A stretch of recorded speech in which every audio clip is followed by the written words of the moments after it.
Here's the MX5, and we've got some suspension stuff to do on the front end, which I found out about when I decided to check the MOT advisories from the last MOT, which is 18 months ago. And it's basically front axle or front suspension, ball joint rubbers and ball joints.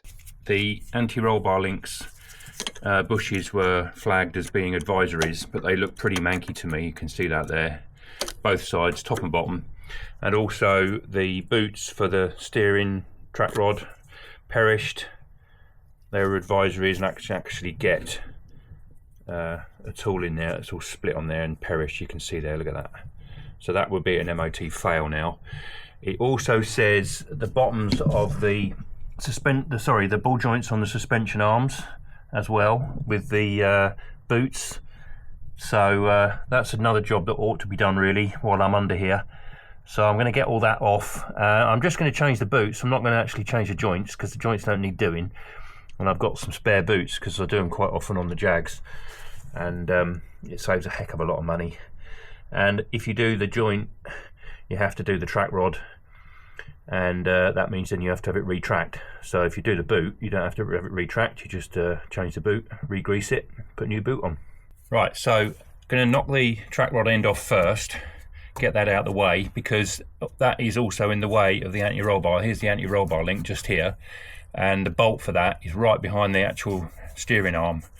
So we get the track rod end off, that will drop that down out of the way, and we'll be able to get to the bolt of the well, get onto the bolt a lot easier because it's quite corroded, and it'll give us a little bit more access to that bolt. So it's basically split pin out, castellated nut undone, good whack on the end of the steering arm, and that should drop out of there, and we'll be able to change the boot. Also with the steering turned, we can see the top bushes as well, and the bottom bush, or the top joints I should say, and we'll get some boots on there.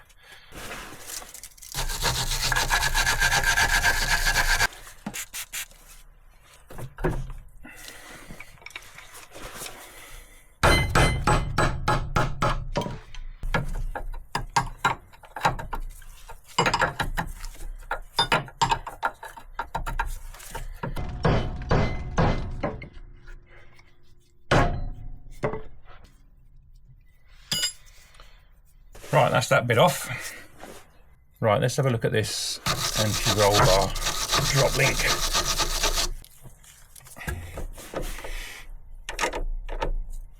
Oh dear, that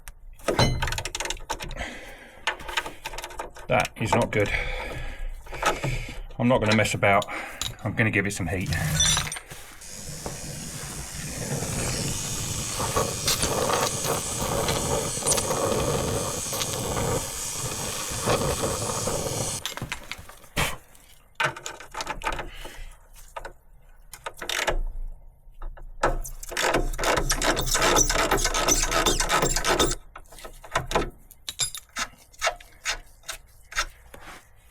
One out. Now there's a good chance that the other ones are going to be exactly the same, so I'm not going to mess around. Just clean the thread off, put some heat on it and do it that way. Just not worth messing about.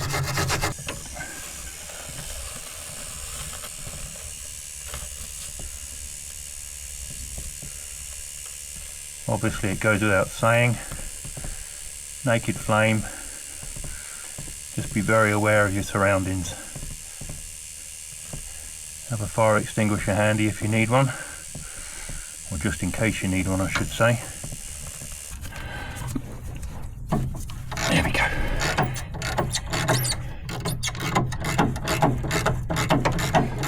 Amazing what a bit of heat will do.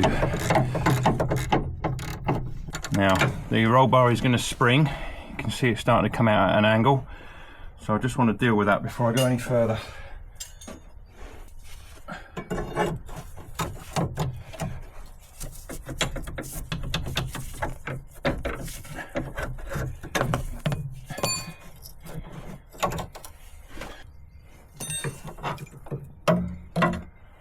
There she bows. You can see the state of that bush. Look at the bottom of that bush. That's pretty rough. The one on the other side, or the other side of it, is not much better. Let me see if I can get a better shot. Look at that. That's well and truly done. Okay, Right, plenty of grease on the bolts, and we'll stick the thing back in.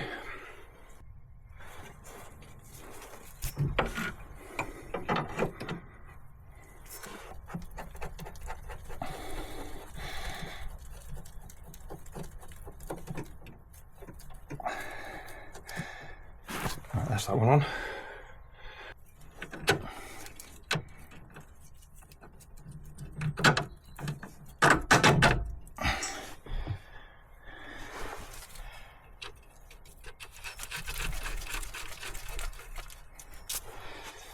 Right, good. Right, next on the list is the ball joint rubbers for the suspension arms. They are pretty bad on the back. The bottom one is perished slightly, the top one has definitely gone. So yeah, I've definitely got to do those boots. Split the taper in the top ball joint so that the whole thing can drop down. Take the brake caliper off, so that's not, clearly that's with the brake line in the way, that's that's going to be an issue if we leave it. So yeah, take that off of there.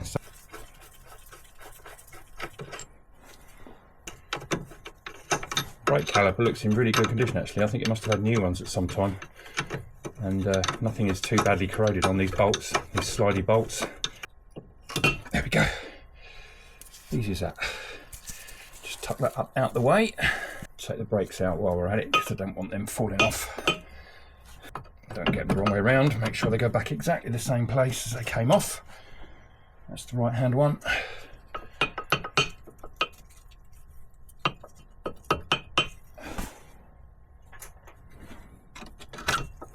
The left hand one.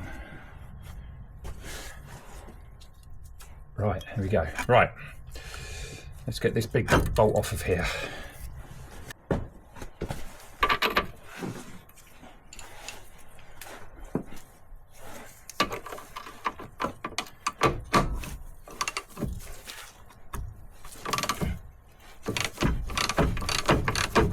I'm going to knock out this top joint here and get this top suspension arm off out of the way. It's on its the spring is on its shock absorber extension, so it can't go any further down.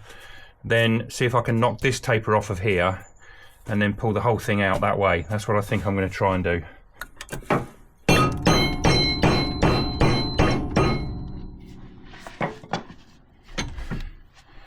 She's moved. It always goes eventually.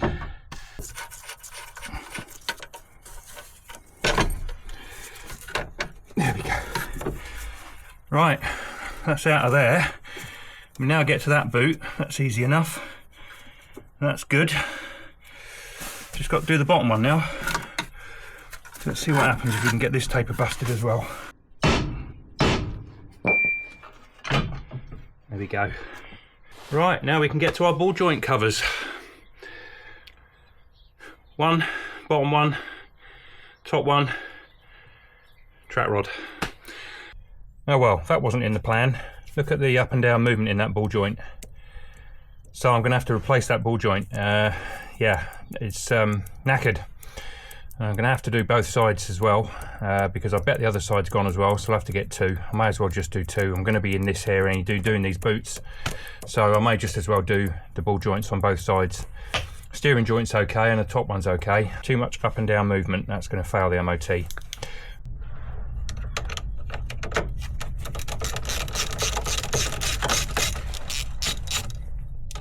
To get that inner bolt out, you've got to take the bottom shock absorber mounting bolt out and jam the shock absorber out of the way, otherwise it just gets in the way of the bolt and there's no way that you can actually do anything with it. So yeah, simple enough.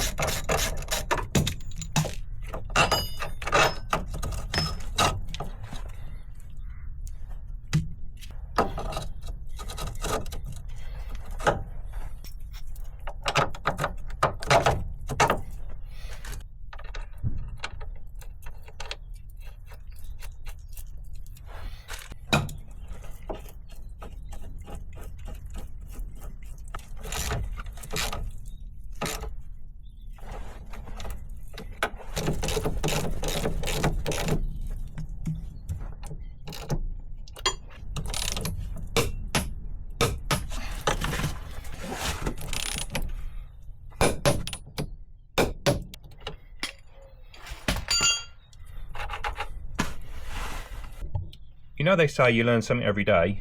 Well, today is another day that I've learned something new. These rubber boots conventionally look like the new one that I've put in this ball joint here, where the rubber boot has got a spring clip which holds it tightly on the casing of the ball joint, and also there's a spring clip around the neck which holds it nicely tight on the taper.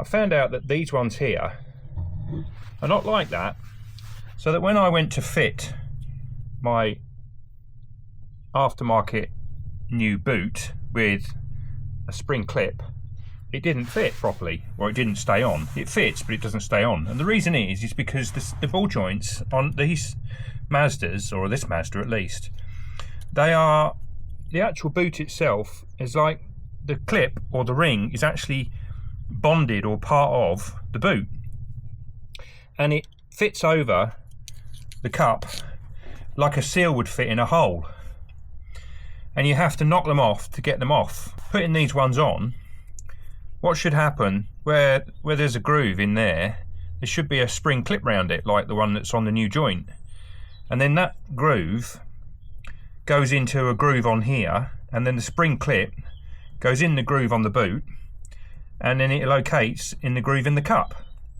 But because this hasn't got a groove, it won't stay on. It just keeps slipping off, because obviously you grease this a little bit and put a bit of grease in, keep it going.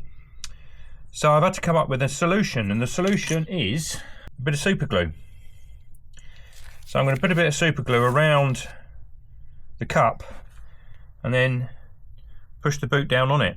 Now clearly it's got to be absolutely immaculately clean. You can't have any grease, dust, dirt or anything, can't be wet, otherwise the super glue won't work. But I'm pretty certain that that is the only way I'm going to get around this, apart from changing the whole joint. And if I do that here, I've already done the one on the wishbone at the bottom, I'd have to do the one on the wishbone at the top as well. So let's hope this works.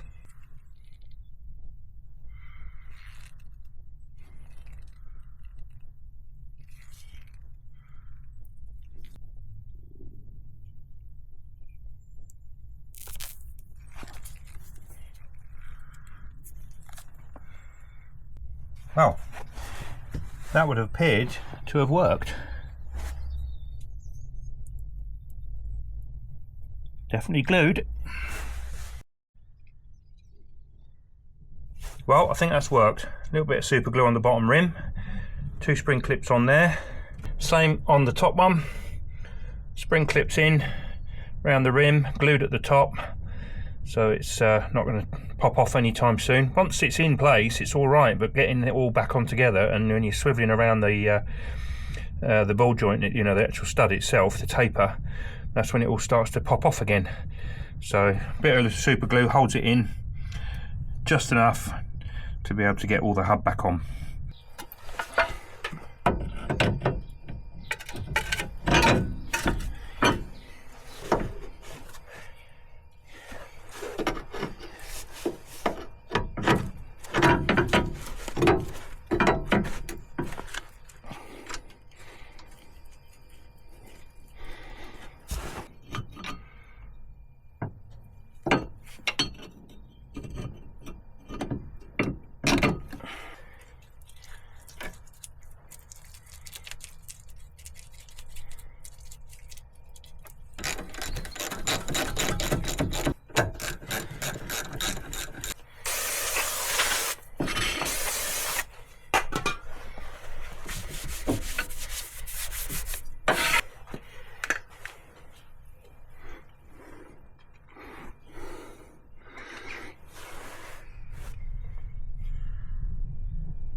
Well, I think I've done pretty much everything I can do.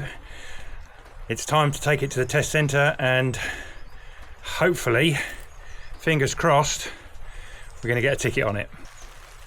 Just one slight problem, it's tipping it with rain. So that means we're going to test the hood out at the same time. Hopefully I won't get wet. Let's go and find out, see what happens.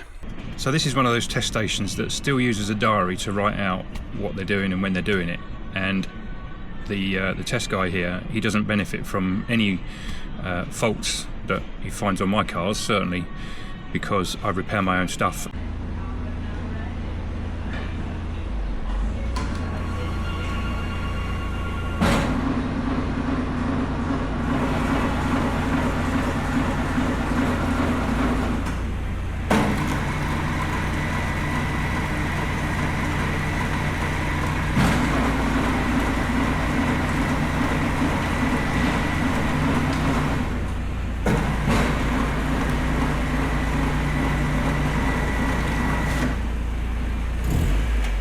Okay guys, what do you reckon?